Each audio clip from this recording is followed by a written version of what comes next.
Bueno, gracias Jorge, gracias a los amigos de la Casa de los Escritores. Como les decía Jorge, hoy se presenta finalmente una novela de Pablo Silva Larrazábal, El Run de las Cosas. La novela se publicó en febrero, previo COVID, y bueno, a tiempo la estamos presentando. Nos acompaña otro autor de la editorial, el amigo y escritor Ramiro Sanchís. Así que bueno, ojalá que la disfruten. Son tiempos Zoom, así que empezamos puntualmente e intentaremos que no se vaya más de media hora. Que la disfruten. Agrego que el contexto es vereda, un fogón y la palabra de los escritores.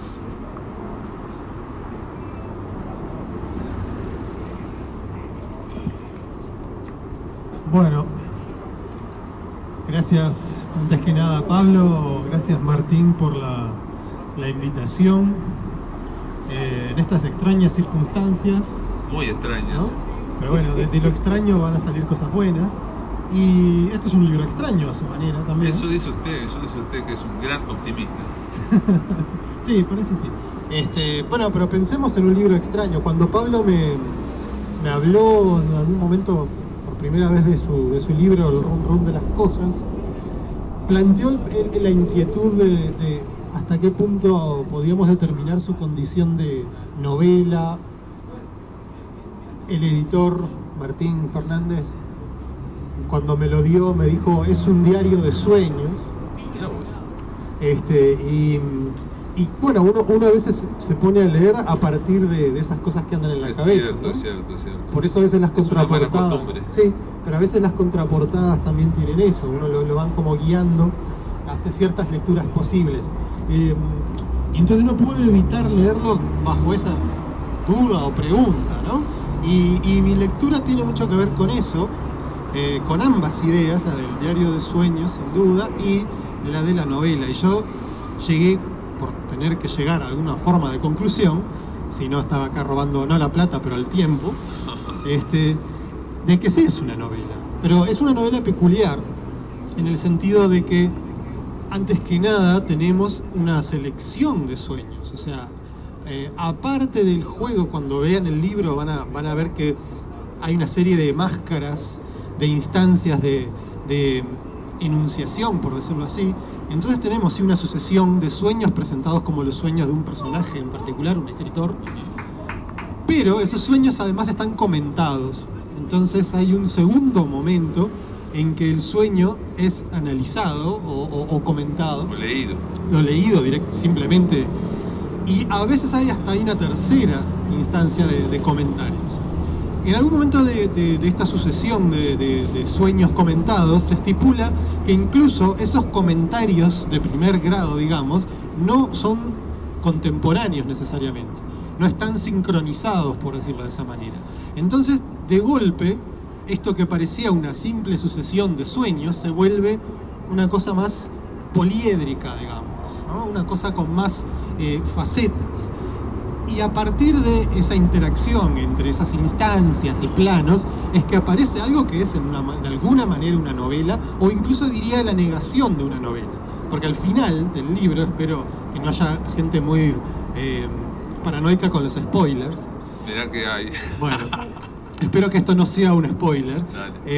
Al final del libro el autor ficcional que está contándonos sus sueños y comentándolos, nos dice que quedó en eso, que no llega a ser otra cosa, que lo que él buscaba, en tanto sus preocupaciones con la literatura del yo y la autoficción y todo esto, quedan como vacías. Entonces es ese proyecto de novela, de algún modo, el que no se realiza. Mi primera manera de encontrar esa novela tenía que ver con cómo el mundo de la vigilia empieza a ser contado, ¿no? O sea, el narrador, por decirlo así, va contando sus sueños, pero al comentarlos deja entrever elementos de lo que sería su vida, ¿verdad? Claro, de la vida real. La vida que llamamos real, la vigilia, ¿no? Que llamamos real, pero es la vigilia. Entonces dije, bueno, lo que está pasando acá seguramente es que pedacito por pedacito, al final vamos a ensamblar este relato. Pero lo que tenemos al final es justamente una negación de esa posibilidad de ensamblar un relato. Entonces se nos escamotea esa novela, o al menos se nos escamotea la percepción de esa vida real que tiene su propio narrador, pero nosotros la podemos ensamblar como lectores, digamos, por aquello de los narradores no confiables, por decirlo de esa manera, ¿no? El narrador nos está contando algo que no necesariamente es mentira. Sí, puede decirte que fracasó y no fracasó. Y no fracasó, o fracasó en su mundo, en su instancia ficcional, digamos. Entonces, bajo todas esas ideas me quedé pensando en cómo funcionaba ese escamoteo, como lo dije. Y hay otra cosa muy evidente, como los sueños no están fechados, no tenemos todos los sueños, digamos, de este personaje entre, pongamos, marzo y junio de 2020. No, tenemos una selección. Y al seleccionar, ya tenemos un elemento de ficción, por decirlo así, una novelización. Y todos los sueños incluyen escritores. Bueno, ese es el tema, ¿no? O casi todos los sueños, porque hay una regla, digamos. Primero que nada, gracias a todos por estar acá, gracias Ramiro por haber aceptado la presentación, gracias a la Casa de los Escritores y gracias a Martín Fernández de UN, que se mete en estas berenjenales o tiene estas maravillosas ideas, por ejemplo, de que en junio estemos presentando en la calle, en pleno junio, bueno, esto hay fuego, pero es un fuego testimonial, es el fuego de la literatura que realmente no es muy poderoso, vamos a decirlo por ahora, pero no importa, estamos en una visión que puede haber sido, puede ser un sueño esto también, ¿no? Es impresionante, ¿no? Parece un delirio de una mala borrachera, ¿no? De alguien que tomó de más vino malo. Pero volviendo, yo lo invité a Ramiro porque es una máquina de hacer teorías y no defrauda Ramiro, sigue haciendo teorías impresionantes sobre este libro, pero me parece muy, muy preciso esto que acabas de decir de que no tiene fechas los sueños. Eso es una cosa muy sagaz, muy lúcida, porque al principio tenían fecha y yo les quité todas las fechas porque así queda más en el aire todo queda en un espacio autónomo de ficción. Y la mejor definición de este libro, hay mucha gente que me ha dicho yo no puedo leerlo como novela, no es una novela. Hoy Carlos Regerman me decía que para él no era novela, aunque tampoco era un libro de cuentos y no podía hacer cuentos encadenados. La mejor definición me la dio María Tena, que dijo una novela o lo que sea. Yo creo que las novelas son siempre lo que sea. O sea, la idea de la novela como aparato narrativo preciso y redondo es muy decimonónica, si se quiere, ¿no? A partir de, no sé, algún momento en los años 20 o quizá antes, las novelas, 20 del siglo XX, obviamente, las novelas se vuelven lo que uno quiere, ¿no? Sí. Desde Ulises en adelante, o quizá antes. Así que para mí una novela, lo que sea, es una buena descripción de una novela. Entonces, insisto en que para mí es una novela, o me dejé llevar por ese debate y así lo leí, y así fue como me llegó a conquistar el libro. O sea, es difícil escribir sueños, es difícil interesar a la gente con los sueños. Yo me levanto y le digo a Fiorella, a mi esposa, soñé que... y ya le veo la cara de... porque es muy difícil. Hace unos años desaparecido Amir Hamed, una vuelta agarró mi novela El gato y la entropía y me dijo, te estás arriesgando demasiado en empezar con un sueño. Y para él era muy difícil, decía, lograr, porque le parecía, y creo que tenía algo de razón, que en la instancia de contar un sueño de algún modo siempre desilusiona. Pero cuando leemos estos sueños, y en este aparato ficcional en que los metes, por decirlo así, funciona de otra manera. Por momentos no los leía exactamente como sueños. Es que hay gente que hoy me decía también, Carlos Regerman, que si no dijeran que son sueños, algunos podrían ser relatos. Claro. Hay esa resistencia de Amir está muy generalizada y es lógico, porque la literatura en sí mismo es como un sueño dirigido, ¿no? Sí. Entonces, si dentro de la literatura vos empezás a decir, voy a contarles un sueño, ahí ya como ya me estás pateando el tablero. Entonces es difícil, y yo también pensaba que era difícil. Igual hay como una suerte de subtexto también, que en algún momento lo explicitas a partir de algunas referencias al hebrero, que bueno, sabemos que es un escritor que ha significado mucho para tu obra en el sentido más amplio, desde tu ficción para mi persona. Sí, exactamente. Me podría incluir también, o sea, además hemos conversado mucho sobre el Lebrero. Sin ir más lejos, la última vez que hablamos del Lebrero, porque estábamos en el programa de Pablo en La Máquina de Pensar hablando de David Lynch, y ahí surgió la mención al Lebrero. Y de algún modo tendríamos que mencionar a Lynch. Bueno, para este Lynch, libro, ¿no? sí, tendría que estar dedicado a David Lynch, ¿no? Aunque Lynch es mucho más oscuro y hermético, porque hay un detalle al decir que es un libro de sueños. Tenemos muchos prejuicios con respecto a los sueños, ¿no? Y la idea de algo hermético o algo complicado, surrealista, ¿no? Complejo, que no se entiende, el sinsentido está en ese estereotipo. Y aquí no, mi idea es que no esté eso. Claro, pero a la vez uno puede mirar películas, escenas, secuencias de Lynch en las que uno de algún modo siente haber sido confrontado con un sueño, pero nunca es explícito, ¿no? No son secuencias necesariamente declaradamente oníricas, si bien parecen informadas, por decirlo así, por una cualidad onírica. Y si bien en tu libro uno los lee desde el punto de vista de asumir, aunque se puede sospechar, ¿no? Que uno asume que son relatos de sueños, aunque puede sospechar una mano que edita de algún modo. Entonces también opera esa suerte de instancia de puede ser un sueño, quizá no lo sea, quizá está en esa zona, por decirlo así, intermedia, que de alguna manera es más interesante y tiene antecedentes a lo largo de toda la historia de la literatura. Por ejemplo, el Asno de Oro de Apuleyo, con su conversión de este personaje en asno por haber vislumbrado un ritual mistérico de Isis y tal, o Alicia en el País de las Maravillas, o mismo Twin Peaks, en el momento en que aparecen esos personajes como por ejemplo David Bowie en la película Fuego Camina Conmigo, o Mónica Bellucci en la tercera temporada diciendo esto es un sueño, ¿no? Sí. Dejando Vivimos siempre, dentro de un sueño. vivimos dentro de un sueño. Y dejando abierta esa pregunta de quién es el que sueña. Y cuando yo había empezado a leer este libro, y creo que iba por un cuarto del libro y me estaba, llamémoslo de formación personal, anotando ideas, ¿no? para robártelas, por supuesto. Ahí pensaba, bueno, yo cuando sueño, siempre sueño que soy yo, ¿no? ¿Quién es el sujeto del sueño? Y a veces quizá uno sueña como que es una especie de... Bueno, vamos a dejar pasar el ruido. Esto es parte de la banda sonora Sí, que Lynchiana. y Martín Fernández se están poniendo acá. Es Ahí está. un gran trabajo de edición. Totalmente, ahí se va. De sonido.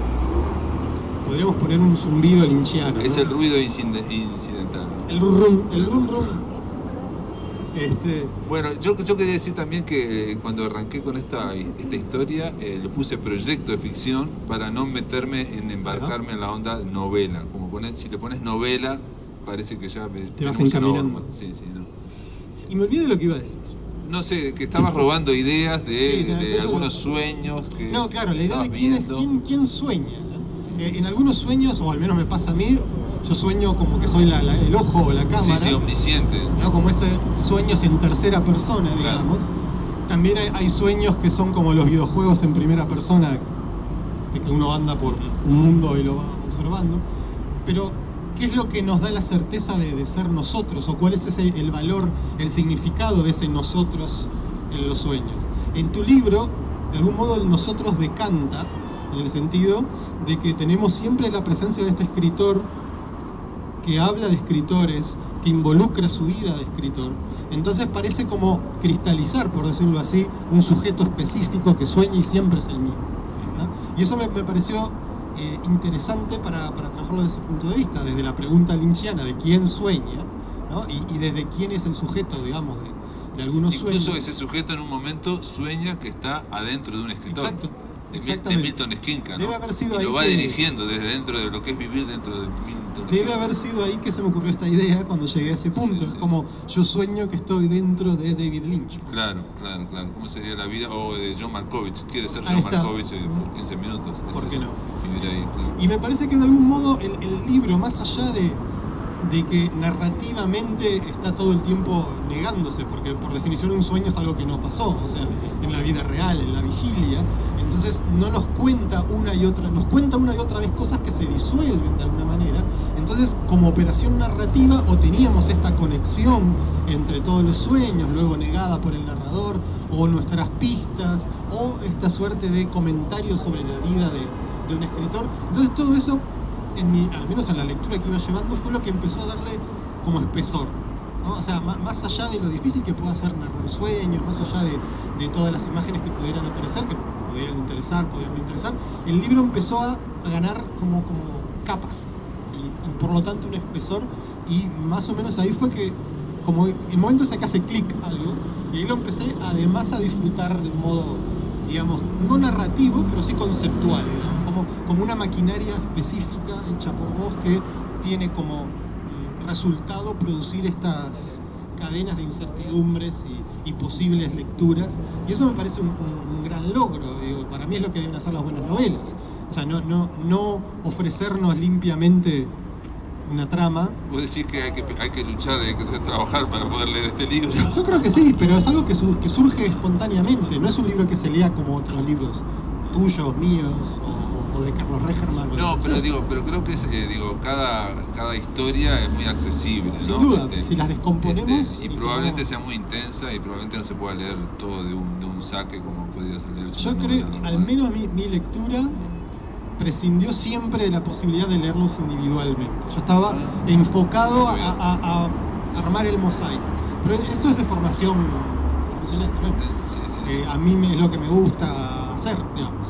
Entonces me resultaba natural tratar de leerlos así y no como una colección de viñetas. Me parece que en el momento en que existe el comentario... Sí, el comentario obviamente es el que emana y primero, no todos los sueños tienen un comentario.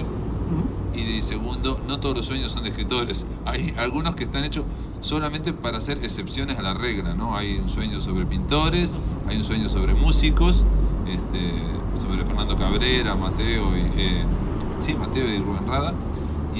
Y también hay algunos sueños que no tienen comentario, también un poco para eso, ¿no? O sea, ponerse una regla y después poner excepciones a esa regla, ¿no? Claro, que no tendrían el mismo significado de no ser porque casi todos los demás funcionan de esa manera. Pero hay como una preocupación. Bueno, no serán todos escritores, pero algunos son todos artistas.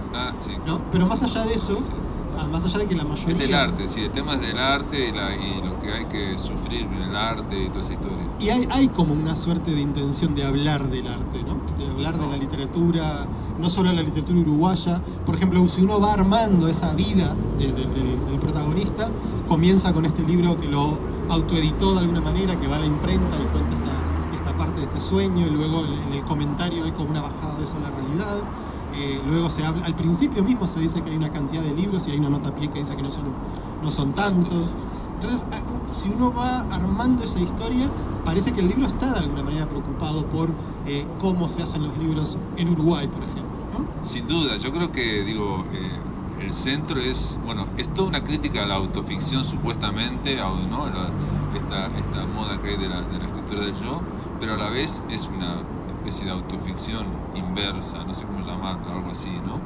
Y yo creo que sí, que no solamente sobre la escritura, sobre la literatura, sino sobre lo que es escribir en Uruguay, digamos. Pero atención, que escribir en Uruguay es bastante parecido a escribir en España, en Argentina, no que pensamos que es espectacular en otros lados, ¿no? No, sin duda.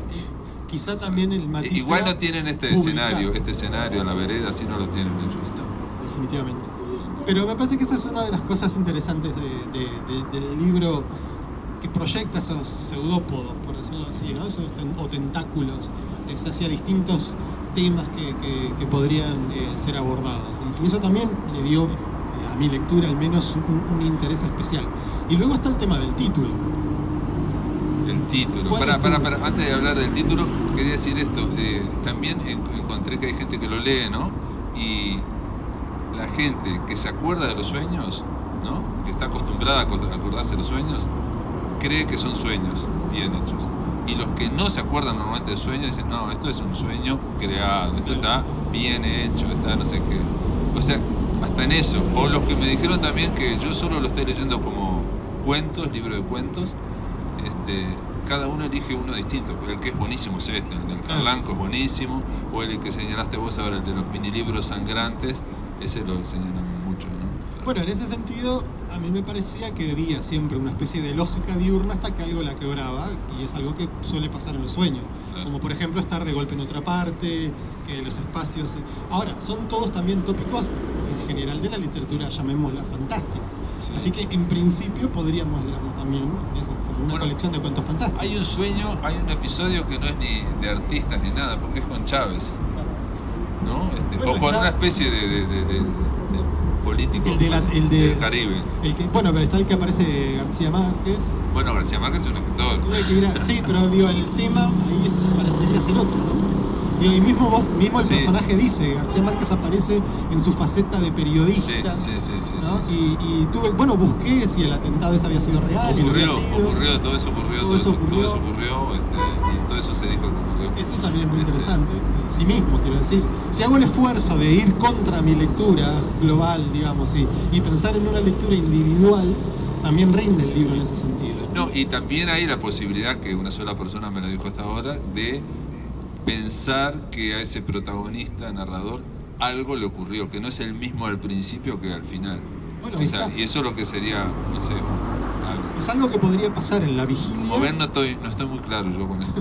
No, pero eso es lo interesante, digo, es un libro con enigma de alguna manera. Digo, uno al menos si lo lee como lo empecé a leer yo, está tentado a decir qué pasó en La Vigilia, ¿no? ¿Cuál es la vida? ¿Dónde termina? Claro, esa es la idea, ¿no? Que, digamos, lo que estamos leyendo, para empezar, digamos, nosotros vivimos la tercera parte de nuestra vida durmiendo, ¿no? Si tenés 30 años, viviste 10 años durmiendo, si tenés 60 años, viviste 20 años durmiendo, con los ojos cerrados y, bueno, soñando. Entonces eso lo viviste, eso es una vida, ¿no? Es una vida. Y entonces la idea es que esa vida refleje la otra, ¿no? Esa es la idea. Y me pasó que la lectura de este libro contaminó, por decirlo así, la lectura de Solenoide de Mircea Cartarescu. Y ahí está Andrea Arismendi, que me enseñó cómo se pronuncia su nombre, que no es Mircea, sino Mircea. Y hay un momento en Solenoide que Cartarescu se pone a citar, digamos, el personaje de Cartarescu se pone a citar sueños que él recuerda, que él registra, y dice bastante claramente algo que podría servir de puerta de entrada a tu libro, y es cómo la vida, desde un punto de vista muy gnóstico que tiene el narrador de Solenoide, parece estar llena de pistas y de piezas de rompecabezas, claro, que uno tiene que terminar uniendo en el momento de la muerte, ¿no? Y ahí pasa o no la prueba, un tema absolutamente gnóstico, sí, ¿no? Sí.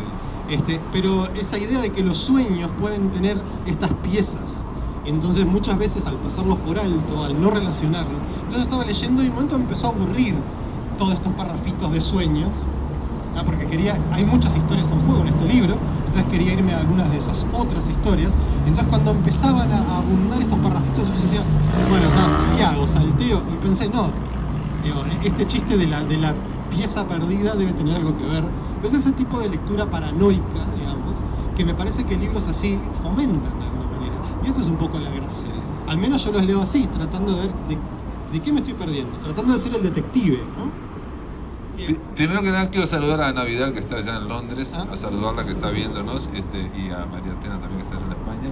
Y segundo, sí, es cierto que los sueños siempre dan la sensación de que son signo de otra cosa, pero que no sabemos, siempre estamos muy próximos a eso y no lo sabemos. Y después hay un poeta argentino que decía, todos los sueños que soñás son interesantes para vos. Empiezan a dejar de ser interesantes cuando lo contás a los otros. Ese es el problema. No lo decía como lo estoy diciendo yo, pero lo decía poéticamente, ¿no? Y sí, yo he leído libros de sueños de Graham Greene, por ejemplo, y son súper aburridos, o sea, no me engancharon tanto. Y creo que muchos narradores lo que hacen es extraer el corazón de los sueños y lo ponen, le dan todo un barniz realista y punto. Y ahí podremos volver a Lynch, pero en última instancia hay una preocupación, no digo a nivel de teorizar ni nada, pero de tuya en particular, ya no como el personaje, el autor ficticio, como queramos llamarlo, de este libro, sino tuya de indagar en este mundo de los sueños? Porque de algún modo también cuando tu personaje cita esa, ya diría, famosa distinción del hebrero entre inventar y ¿cómo era? Imaginar e inventar.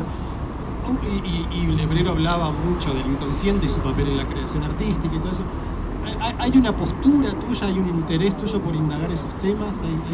Siempre me interesó y siempre tuve la facilidad de acordarme los sueños, ¿no? Desde los 11, 12 años, aparte siempre me propuse acordarme y bueno, a partir del 2000 empecé a anotarlos. Pero también ahí hay otra cosa que no está en el libro, que hay sueños que encontré que son de hace 30 años, que los encontré en hojas así, y bueno, ahí entran perfectamente, una vez que está todo encaminado.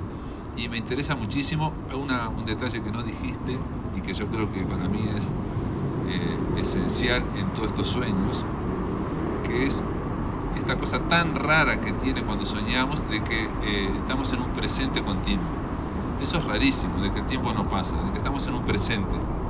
Y yo creo que en el libro, creo que puede aparecer una y otra vez, se está diciendo, ¿no? Se habla del experimento con el tiempo, de Dunn, que lo cita Cortázar y lo cita Borges también. Y esa idea de que cuando estás en el inconsciente lo ve todo, ve un presente continuo, ¿no? Y eso iría contra la literatura, que es sucesiva, ¿no? Me dejaste pensando, porque muchas veces, al menos cuando la propia novela es tiempo que pasa, y en cambio acá son comunidades donde el tiempo... Bueno, eso es lo que te decía hace un rato, con que no tiene una solución narrativa en última instancia, sino que son escenas, por decirlo así. Pero me parece que hay una tendencia que tengo yo, al menos si escribo un sueño, es a usar el tiempo de imperfecto. Claro. Yo caminaba por... Claro. Y eso de alguna manera me parece que tiene que ver con este reciclaje perpetuo del presente del que estás hablando. Creo que es algo que podría decir Ballard, que también es un escritor muy preocupado por los sueños y por el tiempo, y por esta idea del agotamiento del futuro y la eternidad del presente, que es algo muy onírico, si se quiere, por lo que estábamos diciendo recién. Claro. A mí lo que me fascina son eso, lo del tiempo, me parece alucinante de los sueños, y después la capacidad que tiene, digamos, el narrador del inconsciente para pegar unos volantazos impresionantes. O sea, la idea que decía Borges de la literatura, que es una gran amabilidad para el lector, que el narrador le haga creer al lector que él mismo no sabe para dónde van las cosas, eso es la mayor amabilidad que se puede hacer. Estar leyendo algo y que tener la sensación de que no se sabe qué va a pasar cuando abrís la puerta, hacia dónde va esto, ¿no? Esa, bueno, que David Lynch lo hace claramente y hay otros escritores que lo han logrado hacer. En los sueños ocurre sistemáticamente, ¿no? Acá hay un sueño con Raumar Jude, por ejemplo, que no, eso sí no podemos espolear, pero digo, tiene una resolución que, bueno, solo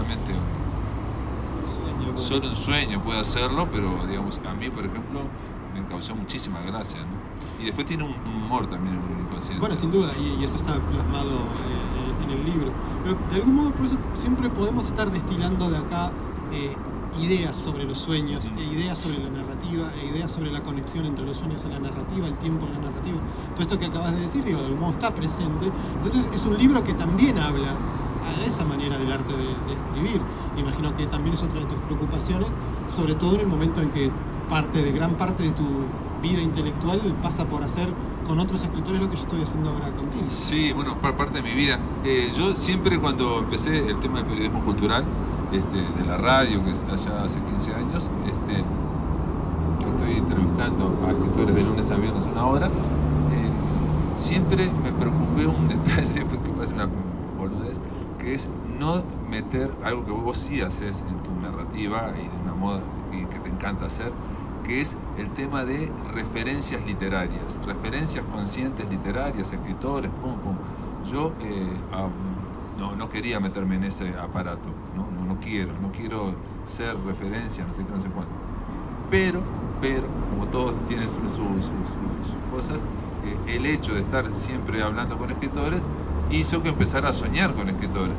Y entonces las referencias a escritores o a literaturas o a ideas literarias vienen a través de eso, ¿no? Entonces aquí este libro tiene muchas en ese sentido. De manera explícita. Lo de de Dune, manera esto que explícita hablamos también.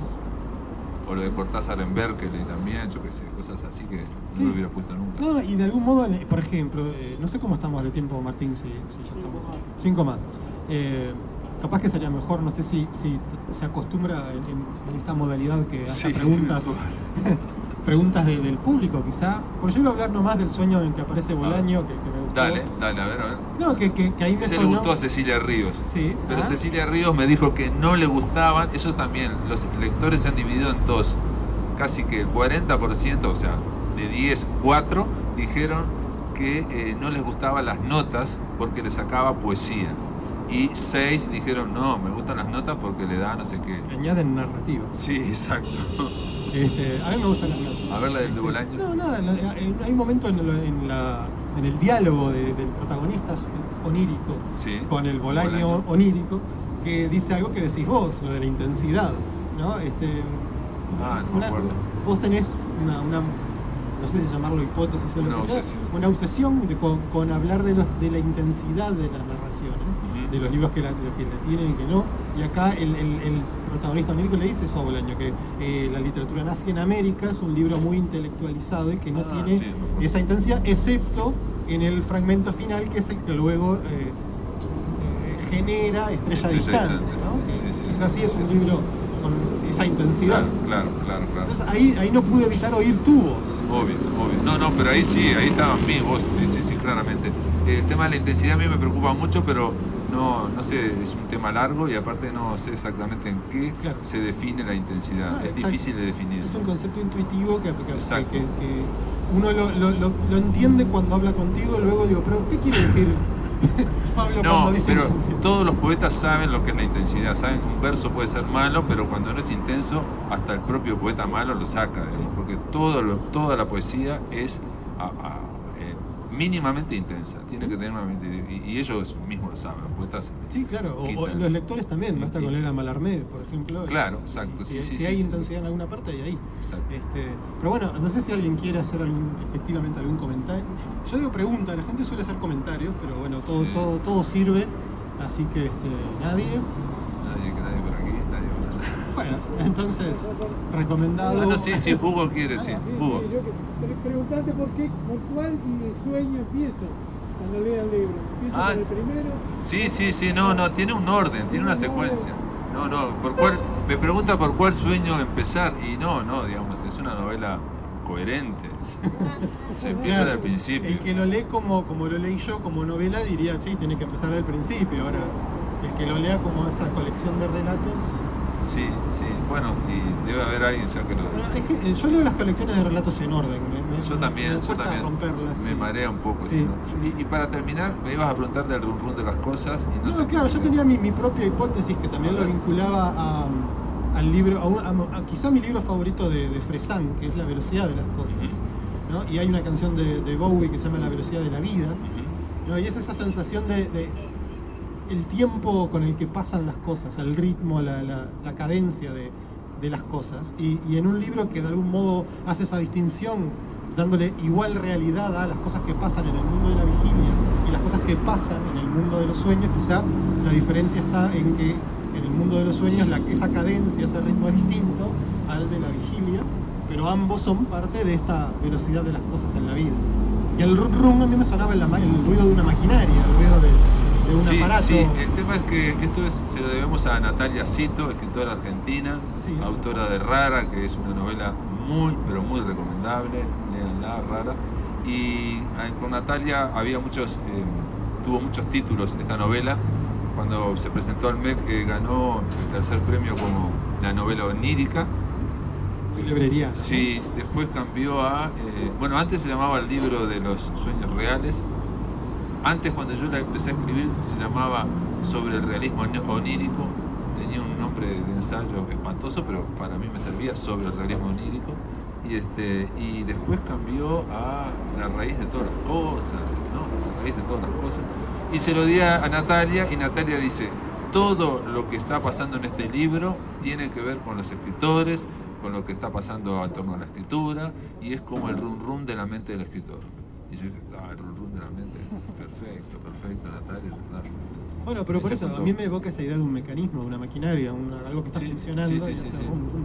Sí, es así. O run, como uno...